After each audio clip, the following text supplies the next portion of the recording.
நேயர்களே, வாங்க பேசலாம் நிகழ்ச்சிக்கு உங்களை வரவேற்கிறோம்.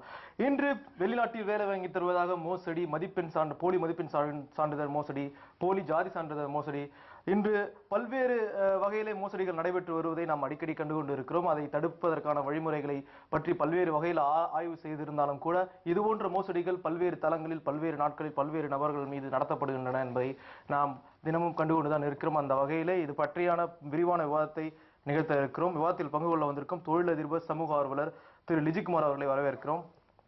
வழக்கறிஞர் இ ராமச்சந்திரன் அவர்களை வரவேற்போம். நியூட்டன் அறிவியல் மன்றத்தை சார்ந்த சமூக ஆர்வலர் இளங்கோ அவர்களை வரவேற்பிட்டு நிகழ்ச்சிக்கு செல்வோம். சார், நீங்க இன்னொரு குறிப்பான ஒரு விஷயத்தை நாம் சொல்ல வேண்டும் நேயர்களுக்கு. பெண்கள் மீதான பாலியல் வன்கொடுமைக்கு எதிராக தொடர்ந்து கேப்டன் தொலைக்காட்சி குரல் கொடுத்து வருவதன் விளைவாக சென்னையில் ரெஜினா என்ற பெண்ணையும் மேலும் 27 பெண்களையும் காதல் என்ற பெயரில் அவர்கள் வாழ்வை சீரழித்த பொன் சிபி என்பவனை காவல்துறை கைது செய்து சிறையில் அடைத்திருக்கிறது என்கிற செய்தியை நாம் அறிவித்து கொண்டு நிகழ்ச்சிக்கு போவோம். அதாவது மோசடிகள் பல்வேறு வகையிலே பல்வேறு தளங்களில் நடைபெற்று வருவதை நாம் பார்த்துக் கொண்டிருக்கிறோம். இதில் குறிப்பாக போலி மதிப்பெண் சான்றிதழ் சமீபத்திலே பெரிய அளவில் நடைபெற்றது. அதை பற்றின செய்திகள்லாம் பல்வேறு பத்திரிகைகளை வெளியே வந்தது என்பதையும் பார்க்கிறோம். இப்படி போலி மதிப்பெண்கள் பெற்று பல்வேறு படிப்புகள், மேல் படிப்புகளுக்கு போகிற மாணவர்களை பற்றி, அதனால் பாதிக்கப்படக்கூடிய மாணவர்களை பற்றியும் விரிவாக சொல்லுங்க. இது என்ன குறிக்குதுனாக்கா, இதை தவறு செய்யறவங்களுக்கு வந்து தன்னம்பிக்கை இல்லைன்னு சொல்லலாம். தன்னம்பிக்கை இல்லாதவன் இந்த மாதிரி தவறுகள் எல்லாம் பண்ணியிருப்பான். பிளஸ் இந்தியா வந்து ஒரு அடுத்து வல்லரசா ஆக போற ஒரு 25 ஆண்டுலேருந்து ஒரு 50 ஆண்டு காலத்துக்குள்ள ஒரு வல்லரசா ஆக வேண்டிய ஒரு நல்ல நிலையில வந்து இந்தியா இருக்குன்னு சொல்றாங்க. ஆனா அப்படிப்பட்ட இந்தியாவில் இப்போ இந்த சிஸ்டம் வந்து இந்த மாதிரி மாணவர்கள் ஏமாற்றக்கூடிய அளவுக்கு இந்த சிஸ்டம் இருக்குன்னா இந்த கவர்மெண்ட் தான் நம்ம வந்து கேள்வி கேட்க வேண்டிய நிலையில நம்ம இருக்கோம். அது சரியான சிஸ்டம். ஃபாரின்லாம் பார்த்தீங்கன்னா உங்களுக்கு இந்த மாதிரி மிஸ்டேக்லாம் வர வாய்ப்பே இல்லை. அந்த மாதிரி மிஸ்டேக் ஆச்சுன்னா இமீடியட்டாக வந்து இம்ப்ரெஷன் ஒரு 10 இயர்ஸ் 15 இயர்ஸ் போயிடும். அப்படி இருக்கும்போது அந்த பயம் உண்மையிலே இவங்களுக்கு இருந்ததுனாக்க இந்த மாணவர்கள்லாம் பண்ண வாய்ப்பே இல்லை. ஸோ சிஸ்டம் மாற்றணும். இன்னொன்று, மாணவர்களுக்கு வந்து தன்னம்பிக்கையை வளர்க்கக்கூடிய அளவுக்கு அந்த பள்ளியிலையும் கல்லூரிலையும் வந்து அவங்கள நல்லபடியாக வளர்க்கணும். ஸோ மார்க்கு ஃபோக்கஸ் பண்ணிட்டு வந்து இந்த கல்வி அமைப்பு இருக்குன்னு நான் நினைக்கிறேன். அதாவது நீங்க போலி மதிப்பெண் சான்றிதழ்கள் வகையில கைது செய்யப்படக்கூடிய நபர்கள் வந்து தொடர்ந்து பல்வேறு ஆண்டுகளாக இந்த போலி மதிப்பெண் சான்றிதழ்கள் கைதுகளும் நடந்து கொண்டுதான் இருக்கின்றன.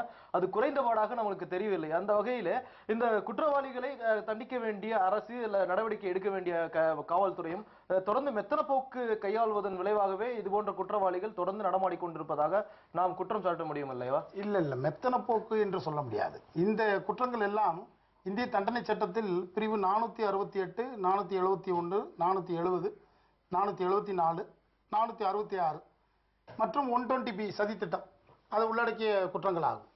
இதுல வந்து சீரியஸான குற்றங்கள் எதுவுமே கிடையாது. இதுக்கு மேக்சிமம் தண்டனையே 3 இயர்ஸ் தான் நம்ம சட்டத்தில். இந்த 3 இயர்ஸ் தண்டனையை கொஞ்சம் அதிகப்படுத்தணும்னா அவங்க அதுக்காக 420 420 சீட்டிங் கேஸை போடுறாங்க. இந்த வழக்குகளில் இந்த மாதிரி ஒரு குற்றச்சாட்டுகள் பதிவு போடும் வழக்குகளில் 3 ஆண்டுகளுக்கு மேலே தண்டனை கொடுக்க முடியாது முதல்ல. ஆனால் நீதிமன்றங்கள் என்ன 3 ஆண்டுகள் தண்டனை கொடுத்த மாதிரி தெரியல. நீதிமன்றங்கள் என்ன பண்றாங்கன்னா 3 ஆண்டு தண்டனை கொடுக்கறது இல்லை. 1 இயர் 1 ஆண்டு தண்டனை தான் கொடுக்குறாங்க. 1 ஆண்டு தண்டனையும் அப்பீலில் போயிட்டு பெயில் எடுத்து வெளியே வந்துடுறான். வெளியே வந்தவுடனே மறுபடியும் அது ஃப்ரீக்வெண்ட் அஃபெண்டர்ஸ் திருப்பியும் மறுபடியும் அதே குற்றங்களை செய்யறதுக்கு அவனை தூண்டுது. நீதிமன்றங்களுடைய நடவடிக்கையே நமக்கு இந்த குற்றங்களை குறைக்கக்கூடிய கொஞ்சம் சட்டங்களை கொஞ்சம் கடுமையாகணும். பிளஸ் இல்லை என்னன்னா ஆரணக்கஞ்சி பழங்கஞ்சி மாதிரி குற்றம் எப்பவோ நடக்குது, அதுக்கு தண்டனை 10 வருஷம் கழிச்சு வருது. ஸோ இன் பிட்வீன் கேப்ல எல்லாருமே அந்த மேட்டரை மறந்துடுவோம். அதோட சீரியஸ்னஸ் வேகம் வந்து குறைந்து விடுகிறது. அதுதான் இதுக்கு மெயின் காரணம். ஆக இந்த நீதிமன்றங்களுக்கும் இந்த குற்றச்செயலிலே பங்கு இருப்பதாகத்தான் இதை பார்க்க முடிகிறோம். அவர்களுடைய செயல்பாடுகள் நீதிமன்றம் வந்து கடுமையான நடவடிக்கை எடுக்க வேண்டும் அல்லது அந்த வழக்கை துரிதமாக விசாரிக்க வேண்டும் அல்ல பார்க்க வேண்டும். அதுல பலவிதமான காரணங்கள் இருக்கு. அதாவது காவல்துறை ப்ராசிக்யூஷன் தரப்புல இதுக்குள்ள ரெக்கார்டுல விரிவா பேசுவோம். இதுக்குள்ள ரெக்கார்டுகளை கரெக்டா ப்ரொக்யூர் பண்ண மாட்டாங்க. இதுல வந்து இந்த மாதிரி வழக்குகள்ல வந்து ஐஓ இன்வெஸ்டிகேட்டிங் ஆபீசர் விசாரணை அதிகாரி வந்து ஆய்வாளராக தான் இருப்பார், இன்ஸ்பெக்டர் இருப்பார். ஆனா ஆய்வாளர் எல்லாத்தையுமே ஆய்வாளர் பார்த்துட்டு இருக்க மாட்டார். சாதாரண கடைநிலை காவலர்கள் தான் இந்த கேஸுகளை பண்ணுவாங்க. கம்ப்ளீட்டா இதுல இந்த மதிப்பெண், போலி மதிப்பெண், போலி சான்று எல்லாமே ரெக்கார்டிக்கல் பேஸ்டு எவிடன்ஸ் வரும். ஸோ அந்த ரெக்கார்டிக்கல் அவன் தயார் பண்ணி அதுல சார்ஜ் ஷீட் பதிவு பண்றதுக்கு, குற்றச்சாட்டு புனைவதற்கு ரொம்ப காலதாமதம் ஆகுது. அதாவது இந்த போலி மதிப்பெண் பிரச்சனையில ஒரு சமூக ரீதியான ஒரு பிரச்சனையும் இருக்கு. அதாவது மாணவர்கள் தோல்வி அடைந்த பிறகும் கூட அவர்கள் ஏதோ ஒரு வகையில படிக்க முற்படுகிறார்கள் அல்லது போலியான சான்றிதழ்களை வாங்கி ஒரு பெரிய பெரிய கல்வி நிறுவனங்கள்ல ஒரு தொழில் கல்வியோ அல்லது இன்ஜினியரிங் மருத்துவம் போன்ற படிப்புகளையோ சேர்ந்து அவர்கள் பெரிய அளவில் படிப்பதற்கான வாய்ப்பும் வந்து பாத்தீங்கன்னா பெரிய பிரச்சனையில தான் இருக்கு. அந்த மாணவர்கள் அப்படி படிக்கக்கூடிய மாணவர்கள் உண்மையில் படித்து விட்டு வரக்கூடிய மாணவர்களுக்கு மிகப்பெரிய போட்டியாக இருக்கிறார்கள் என்பதை நம்ம பார்க்க வேண்டியிருக்கு. அதை பற்றி தங்களுடைய கருத்துக்களை. அதாவது இது மாதிரியான தனிப்பட்ட குற்ற செயல்களுக்கு ஒரு சமூக பின்னணி இருக்கு. குறிப்பா இந்தியாவில் புதிய பொருளாதார கொள்கைகள் செயல்படுத்தப்பட்ட பின்னால், உலக வர்த்தக கழகத்திலே நாம் இணைந்த பின்னால், இது மாதிரியான புற்றீசல் மாதிரி பலவிதமான புதிய குற்றங்களை செய்யக்கூடிய நிறைய குற்றவாளிகள் வந்துட்டாங்க. இப்ப கல்வி தகுதி இந்த சான்றிதழ் மோசடின்னு சொன்னா, இதுல சம்பந்தப்பட்ட அந்த செய்தி பிரகாரம் ஒருத்தருக்கு ஒரு அங்கீகரிக்கப்பட்ட பல்கலைக்கழகத்திலிருந்து சான்றிதழ் வேணுமா? அப்போ அது அந்த கல்லூரியில் படிச்சாலும் அந்த சான்றிதழ் கிடைக்கும்.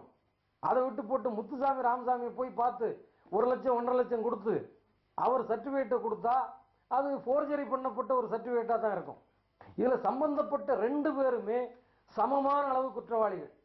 ஆனா பத்திரிகை செய்தியை பார்க்கிற போது பணத்தை வாங்கி கொண்டு மோசடி செய்தவர் மீது வழக்கு பதிவு செய்யப்பட்டிருக்கிறது. புகார் கொடுத்த நபர் மீதும் எந்த விதமான வழக்கும் இல்லை. அவரும் அந்த குற்றத்துக்கு மிகப்பெரிய உடந்தையாக மூல காரணமாக இருந்திருக்கக்கூடியவர். எனவே இது போன்ற விஷயங்கள் எப்படியும் பிடித்து விடுவார்கள். ஒரு மேல் கல்விக்காக ஒரு கல்வி நிறுவனத்திலே கொடுத்தால் அங்கே கண்டுபிடித்து விடுவார்கள். ஆனால் வேலை வாய்ப்பு என்று வருகிற போது சம்பந்தப்பட்ட நிறுவனம் இவருக்கு கொடுக்கக்கூடிய சான்றிதழை அந்த ஃபேஸ் வேல்யூல அப்படியே எடுத்துக்கிறதுனால வெரிஃபை பண்றதுல இவங்க தப்பிக்கிறாங்க. அப்படி சொல்லிட முடியாது, நேரடியா அப்படி சொல்லிட முடியாது. எல்லா தனியார் நிறுவனங்களும் பெரு நிறுவனங்களும் நீங்கள் கொடுக்கக்கூடிய சான்றிதழ்களை சரி பார்ப்பதற்கென்றே ஒரு நிறுவனங்களை வைத்திருக்கின்றன, தனியார் நிறுவனங்களை அணுகுகின்றன என்பதை நாம் பார்க்கிறோம். அரசு நிறுவனங்களில் அரசு முறை சார்ந்த வேலைகளில் மட்டுமே இது போன்ற குளறுபடிகளும் போலியான சான்றிதழ்களும் பெற்று வேலை கொடுப்பதை நாம் பார்த்திருக்கிறோம். பலமுறை கைது நடவடிக்கைகளும் பார்த்திருக்கிறோம். ஆனால் அரசு தான் இதில் கவனம் செலுத்தவில்லை என்றுதான் இந்த கைதுகள் காட்டுகின்றன. தனியார் நிறுவனங்களுக்கு விழிப்பாகத்தான் இருக்கின்றன. இந்த வகையில இல்ல, தனியார் விழிப்புணர்வோடு இருந்தா ரொம்ப நல்லதுதான். ஆனா பிரச்சனை என்னன்னா, இந்த நாட்டில் ஒவ்வொரு குடிமகனும் குற்றங்களை செய்வதற்கான ஒரு மனநிலை அவனுக்கு வந்து விட்டது. Every citizen has become corrupt. முன்னால இந்த லஞ்ச லாவண்யங்கள் என்பது ஒரு சில பேர் தான் பண்ணுவாங்க. இன்னைக்கு ஒட்டுமொத்த மக்கள் தொகையே இது போன்ற தங்களுக்கு வசதி வாய்ப்பாக இருக்கக்கூடிய, தங்களால் செய்யக்கூடிய சின்ன சின்ன குற்ற செயல்களை விரலுக்கு தகுந்த வீக்கம் என்பது போல செய்து கொண்டிருக்கிறார்கள். அதுல எனக்கு ஒரு சான்றிதழ் வேணும்னா அதுக்குரிய படிப்பை நான் படிக்கணும், அந்த எண்ணம் வரணும். அதுக்கு பிறகு குறுக்கு வழியில போய் மோசடியா ஒரு சான்றிதழை வாங்கலாம் என்று சொன்னால் அது ஒரு மிகப்பெரிய தப்பு. அதான் இப்ப சார் சொல்ற மாதிரி முறையான கல்வியை பயிலணும் என்று சொன்னால் அது நம்ம திரும்பவும் பழைய இடத்துக்கு தான் போக வேண்டியிருக்கு. அதாவது கல்வியின் நிலைப்பாடு, இன்றைய கல்வியின் நிலை என்பது ஒரு தரமான கல்வியை கொடுத்திருந்ததாக நம் எடுத்துக்கொண்டால் அவர் மாணவர்கள் தேர்வில் தவற வேண்டிய நிலையே வந்திருக்காது. பள்ளிகளுடைய பங்கு என்ன? இந்த மாதிரி போலி சான்றிதழ்களை பெற்று மேல்கல்வியில சேரக்கூடிய மாணவர்கள் வந்து அந்த பள்ளியில படிச்சிருப்பாங்க, அவர்களுடைய நிலைப்பாடு என்ன? அவர்களுடைய தரமான கல்வி கொடுக்கப்படவில்லை என்பதுதான் மிகப்பெரிய குற்றச்சாட்டா இருக்க முடியும் இல்லையா? ஆமா, இது நான் ஏற்கனவே சொன்ன மாதிரி நிறைய பெற்றோருடைய கவலை என்னன்னா, தங்களுடைய குழந்தைகளுக்கு சரியான கல்வி கிடைக்கிறதா சொல்றாங்க. இன்னொன்று பார்த்தீங்கன்னா, உங்களுக்கு வெளிநாட்டில் ஒரு ஜப்பான், ஹாங்காங் மாதிரி ஒரு நல்ல பெரிய வளர்ந்த நாடுகள் பார்த்தீங்கன்னா அவங்க வேலைக்கு போகிறதுக்கு வந்து ஆர்வம் காட்ட மாட்டாங்க. அந்த சிட்டிசன்ஸ்லாம் பார்த்தீங்கன்னா ஒரு 2 வருஷம் 3 வருஷம் வந்து ட்ரைனிங் எடுத்துட்டு வேற கம்பெனியில் வேலை செஞ்சுட்டு 3 வருஷம் கழிச்சு தொழில் ஆவணன்ற ஒரு ஆர்வம் உடையவராக இருக்காங்க.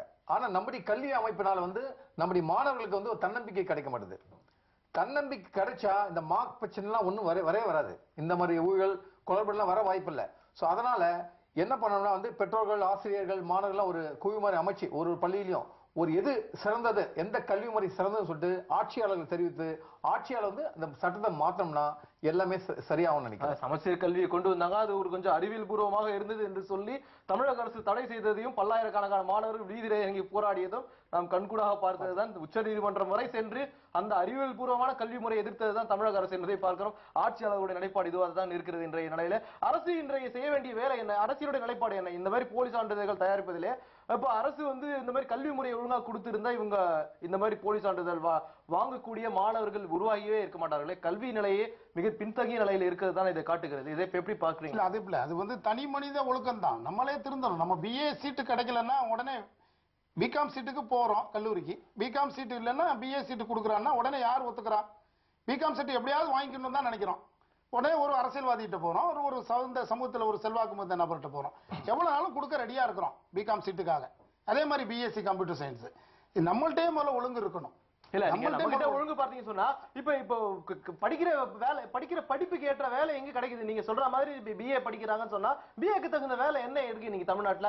இந்திய அளவுலயே நீங்க படிக்கக்கூடிய படிப்பிற்கு ஏற்ற வேலை எங்கேயுமே கிடைக்கிறதா இல்லையே. நீங்க நல்ல மார்க் எடுத்திருந்தா நமக்கு கிடைக்க போகுது. பிஏ ஹிஸ்டரி எடுக்கிறவங்க என்ன நல்ல மார்க் எடுத்திருக்கணும்? நீங்க வந்து அதுக்கு என்ன வேலை கிடைக்க முடியும்? இது வந்து ஆக்சுவலி ரன்னிங் ரேஸ் மாதிரி, ஓட்டப்பந்தயம். இதுல வேகமா ஓட வேண்டியதான், எல்லாருமே ஓடிதான் எல்லாருமே வரணும். இப்ப கிடைக்காத போது நீ இந்த மாதிரி இரண்டாம் கட்ட யுக்திகளை யாரும் கடைபிடிக்க கூடாது. மெயினா நம்மள்ட்டே தான் தனி மனித ஒழுக்கமே குறைஞ்சிட்டு வருது. இல்ல தனி மனித ஒழுக்கத்துக்கு போறதுக்கு முன்னாடி இதை உந்தித்தல் வந்து சமூகம் தானே. நீங்க இப்ப சமூக பார்வையில இந்த மாதிரி மாணவர்கள், பிஏ படிக்கிற மாணவர்கள், கலை கல்லூரியில படிக்கக்கூடிய மாணவர்களுடைய நிலை இன்றைக்கு மிகவும் பின்தங்கிய நிலைமையில இருக்கிறது. 6000 ரூபாய்க்கு மேல சம்பளம் இல்லைன்னு சொல்லிட்டு தமிழ்நாட்டில் பல்வேறு ஆய்வு அறிக்கைகள் காட்டுகிறது. அது மாதிரி மாணவர்கள் இது போன்ற ஒரு குற்றச்செயலில் ஈடுபடுவதில் தவறு என்ன இருக்க முடியும் என்ற பார்வை தானே இருக்க முடியாது. எப்படி பாக்குறீங்க அதை? இல்ல, வேலை கிடைக்கவில்லை, படித்த படிப்புக்கு சமமான உத்தியோகம் கிடைக்கவில்லை என்பது குற்றம் செய்வதற்கான ஒரு லைசன்ஸ் ஆகாது.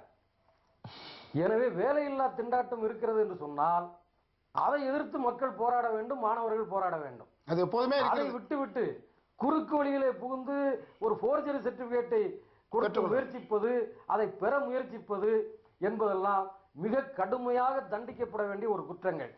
சமுதாயத்திலே கல்வியை பொறுத்த மட்டும் பல ஆண்டுகளுக்கு முன்பு இருந்ததை விட இன்றைக்கு எவ்வளவு மேல். அந்த காலத்துல ராஜாஜியினுடைய குலக்கல்வி திட்டம் இருந்தது. நான் துணி ஒழுக்கக்கூடியவன் என்று சொன்னால் காலையில நான் என்னுடைய குலத்தொழிலை செய்யணும், மத்தியானம் தான் பள்ளிக்கூடத்துக்கு செல்ல முடியும். இன்றைக்கு அப்படி இல்லை. பொறியியல் கல்வியை பொறுத்த மட்டும் 2 லட்சம் விண்ணப்பங்கள் இன்றைக்கு விநியோகிக்கப்பட்டிருக்கின்றன. மருத்துவ கல்வி இன்றைக்கு 2500 இடங்கள். அதே போல் கலை அறிவியல் கல்வி என்று சொன்னால் எல்லா பட்டப்படிப்புக்கும் இப்ப நான்லாம் படித்த காலத்தை விட இன்றைக்கு பல மடங்கு அதிகமாகிவிட்டது. இதுபோல் தொலைநிலை கல்வி, அஞ்சல் வழி கல்வி என்றெல்லாம் நிறைய வாய்ப்புகள் வந்து விட்டன. நீங்க செய்தித்தாள்களை சரியா பாத்தீங்கன்னா கடந்த மாதம் அதாவது பொறியியல் படிப்புகள் சேரவில்லை என்று 17 கல்வி நிறுவனங்கள் பல்வேறு 3 கல்வி படிப்புகளை நிறுத்தி இருக்கிறார்கள். 40 நிறுவனங்களிலே அது போன்ற ஒரு படிப்புகளை தனியாக நிறுத்தி இருக்கிறார்கள் என்பதை நீங்க மறுக்க முடியாது. அப்படி பொறியியல் கல்லூரிகளிலே கூட தரமற்ற நிலைதான் நிலவுகிறது என்பதைத்தான் நீங்க பொறியியல் மாணவர்களை கொண்டு காண முடியும். அது அமெரிக்கா ஒரு செய்தி சொல்லியிருக்காங்க, நீங்க கவனிக்க மறந்திருப்பீங்கன்னு நினைக்கிறேன். அதாவது நீங்களுக்கு பொறியியல் பட்டதாரிகள் தேவையில்லை, பொறியியலாளர்கள் தேவை என்பதுதான் அமெரிக்காவோட நிலைப்பாடு. இந்திய மாணவர்களை பொறுத்தவரை அந்த தரமற்ற ஒரு கல்வி நிலை தான் இருப்பதை நீங்க பார்க்க முடியும். தரமான கல்வி இருப்பதாக நீங்க எப்படி சொல்ல முடியும்? இல்ல, தரமான கல்வி என்று சொல்லவில்லை. இந்தியாவில் இருக்கக்கூடிய கல்வி மெக்காலே கல்வி திட்டம். மெக்காலே கல்வி திட்டம் என்பது ஒரு மனிதனை சுய சிந்தனையோடு அவன் சிந்திக்க கூடாது, அவன் ஒரு அடிமையாக இருக்க வேண்டும், சுய சிந்தனை இருக்கக்கூடாது என்பதுதான் மெக்காலே கல்வி திட்டம். எனவே அந்த கல்வி திட்டம் தான் இன்றைக்கு எல்லா இடத்துலையும் இருக்குது. நீங்க சொன்ன மாதிரி பொறியியல் பட்டப்படிப்பு படித்தவன் இருக்கிறானே தவிர பொறியாளர் என்பவன் அவன் தானாக உருவாக வேண்டும். அதை உருவாக்கக்கூடிய கல்வி அமைப்பு இல்லை. அதை ஒரு நல்ல கல்வி முறைக்காக நாம் போராட வேண்டும்.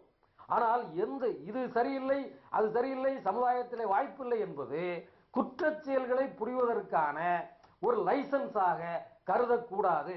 எந்த நிலையிலும் ஈன்றால் பசிகாண்பான் ஆயினும் செய்யற்க சான்றோர் பழிக்கும் வினை என்பதுதான் நம்முடைய குரல்.